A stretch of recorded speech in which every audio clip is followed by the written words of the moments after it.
ঢাকায় নতুন ভারতীয় রাষ্ট্রদূত এসেছেন। তিনি স্থলপথে এসেছেন। বেনাপোল যে বন্দর সীমান্ত, সেই সীমান্ত দিয়ে তিনি এসেছেন এবং এসেই তিনি নাকি বাংলাদেশ দখল করার কথা বলেছেন। ভারত বাংলাদেশ এক হয়ে যাবে এরকম বক্তব্য দিয়েছেন। দুই দেশ এক হওয়ার এই বক্তব্য নিয়ে বাংলাদেশের গণমাধ্যমগুলো সেই দুপুর থেকে তোলপাড় শুরু করেছে। বেশিরভাগ গণমাধ্যম, সব গণমাধ্যম না।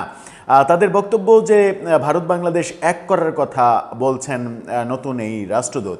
তার মানে কি ভারত পরিকল্পনা করছে বাংলাদেশ দখল করে নেয়ার?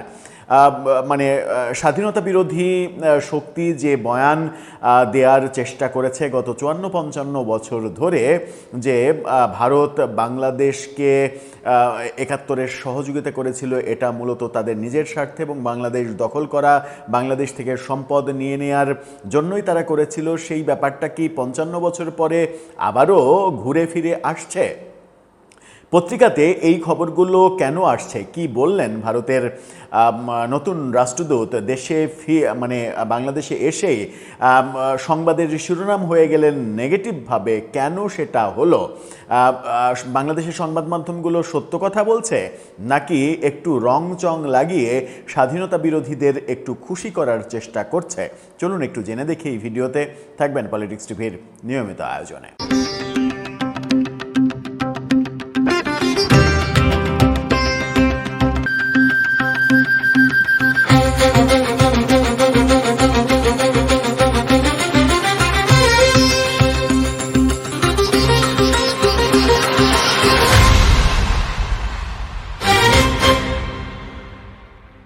দর্শক, বলছিলাম ভারতের নতুন রাষ্ট্রদূত, বাংলাদেশে ঢাকায় নিযুক্ত নতুন রাষ্ট্রদূত দীনেশ ত্রিবেদী, তিনি বাংলাদেশে এসেছেন সকাল 11:30টার পরে।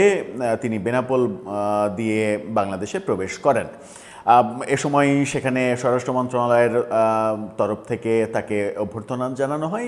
সাংবাদিকদের সঙ্গে তিনি কথাও বলেছেন এবং সেখানেই বড় ধরনের একটা ঘটনা ঘটেছে, যেটা বাংলাদেশের বেশ কিছু গণমাধ্যম বলার চেষ্টা করছে।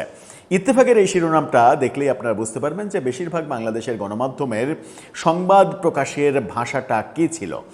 ইত্তেফাক বলছে, বাংলাদেশে এসেই দুই দেশ এক করার কথা বললেন নতুন ভারতীয় হাই কমিশনার। এই খবরটা দেখে আপনার খুব সহজেই মনে হবে যে দীনেশ ত্রিবেদী বাংলাদেশে এসে ভারত বাংলাদেশ এক হওয়ার কথা বললেন। তার মানে ভারত বাংলাদেশকে দখল করে তাদের একটা অঙ্গরাজ্য বানাবে, এরকম একটা ব্যাপার এই শিরোনামের মধ্যে লুকিয়ে আছে।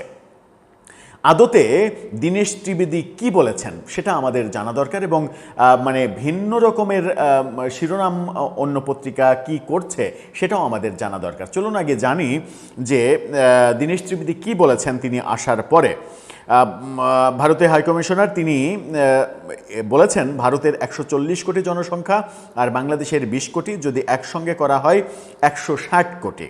দুই গণতান্ত্রিক দেশের শক্তি এক হলে বিশ্ব শক্তিতে পরিণত হবে এবং আন্তর্জাতিকভাবে তা বৃহৎ একটি জনশক্তিতে রূপান্তরিত হবে। এজন্য দুই দেশের সহযোগিতা থাকা দরকার। তিনি বলছেন যে এই দুই দেশের সহযোগিতা থাকা দরকার। দুই দেশের জনগণ এক হয়ে যদি কাজ করতে পারে তাহলে একটা বড় কিছু হবে। 11:30টার পর বেনাপোল স্থলবন্দর দিয়ে প্রবেশের সময় তিনি এই মন্তব্য করেন। বাংলাদেশে পৌঁছে গণমাধ্যম কর্মীদের সঙ্গে কথা বলতে গিয়ে ত্রিবেদী বলেন, একটা শক্তি হলে হবে না, দুই দেশ মিলে যে শক্তি হবে ওইটা আসল শক্তি। অর্থাৎ একটা বিচ্ছিন্ন শক্তি হলে হবে না, ওই শক্তিটা যেন পুরো পৃথিবী দেখে। ইন্ডিয়া এবং বাংলাদেশে যে ট্যালেন্ট আছে তাদের নিয়ে আগামী প্রজন্ম খেলাধুলা, স্বাস্থ্য, টেকনোলজি সব কিছু নিয়ে কাজ করব। দুই দেশের প্রতিভা ও সম্পদ কাজে লাগিয়ে ভবিষ্যৎ প্রজন্মের জন্য খেলাধুলা, স্বাস্থ্য, প্রযুক্তি সহ বিভিন্ন খাতে যৌথভাবে কাজ করার আগ্রহের কথাও তিনি জানিয়েছেন। সীমান্তে পুশ ইন ইস্যু, ভ্রমণ, বাণিজ্যে আরোপিত বিধিনিষেধ প্রত্যাহার সংক্রান্ত প্রশ্নের জবাবে তিনি বলেন, ভারত ও বাংলাদেশের অভিন্ন আকাশ বাতাস ভাগাভাগি তারা করে। দুই দেশের জন্য যা কল্যাণকর ভবিষ্যতে সে ধরনের পদক্ষেপই নেওয়া হবে। বাংলাদেশে আসার সময় নোম্যান্স ল্যান্ডে তাকে স্বাগত জানান স্বরাষ্ট্র মন্ত্রণালয়, ভারতীয় হাইকমিশন এবং বেনাপুল স্থলবন্দরের প্রতিনিধিরা। এ সময় তার স্ত্রীও তার সঙ্গে ছিলেন। এখন তিনি যেটা বলছেন সেটার মানে শিরোনাম কি এই ইত্তেফাকের যে শিরোনাম তেমন হতে পারে?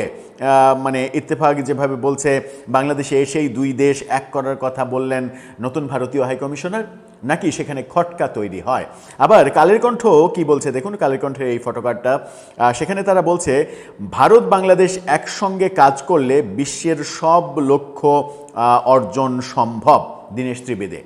কালের কণ্ঠ মানে প্রাসঙ্গিক হেডিং করেছে।